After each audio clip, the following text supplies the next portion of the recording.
নদীর পানি লোকালয়ে প্রবেশ করায় নতুন নতুন এলাকা প্লাবিত হওয়ায় পানিবন্দী হচ্ছে হাজার হাজার পরিবার। গরু ছাগল হাঁস মুরগি নিয়ে বেশি বিপাকে পড়েছেন বন্যার্তরা। অন্যদিকে জেলার ভুয়াপুরে যমুনা নদীর পানি গ্রামে প্রবেশ করায় একটি পাকা সড়ক ভেঙে গেছে। পানিবন্দী হয়ে পড়েছেন শত শত পরিবার, দুর্ভোগে পড়েছেন মানুষজন।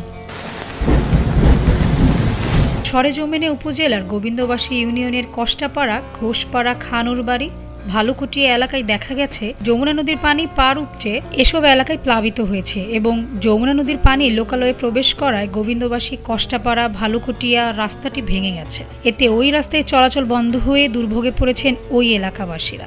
বঙ্গবন্ধু সেতু কর্তৃপক্ষের হিসাব অনুযায়ী বঙ্গবন্ধু সেতু এলাকায় যমুনা নদীতে দুপুর 12টা পর্যন্ত বিপদসীমার 8 সেন্টিমিটার উপর দিয়ে পানি প্রবাহিত হচ্ছে। মানবেতর জীবনযাপন করছে সেখানকার মানুষজন।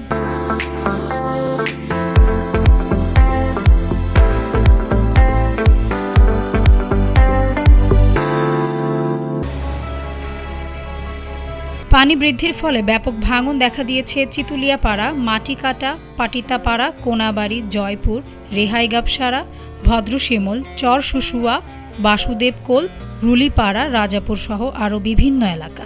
এর মধ্যে পাটিতাপাড়া ও মাটিকাটা এলাকায় 10 থেকে 15টি পরিবারের ঘরবাড়ি নদীতে বিলীন হয়েছে এবং ভাঙন অব্যাহত থাকায় আরও অনেকের বসতভিটা ভাঙনের হুমকির মুখে পড়েছে। এখন পর্যন্ত প্রায় 5,000 কৃষকের তিল, পাট সহ অন্যান্য ফসল তলিয়ে গেছে। যমুনা নদীর পানি বৃদ্ধির ফলে উপজেলার চরাঞ্চল সহ নিম্নাঞ্চলের বিভিন্ন এলাকাগুলো পানি প্রবেশ করেছে এবং কয়েক হাজার মানুষ পানিবন্দী হয়ে পড়েছেন। এসব মানুষের পাশে দাঁড়াতে ইতোমধ্যে তালিকা করা হচ্ছে এবং দ্রুত ত্রাণ সহায়তা প্রদান করা হবে। এছাড়া ভাঙন কবলিত এলাকায় জিও ব্যাগ ডাম্পিংয়ের কাজ চলমান রয়েছে।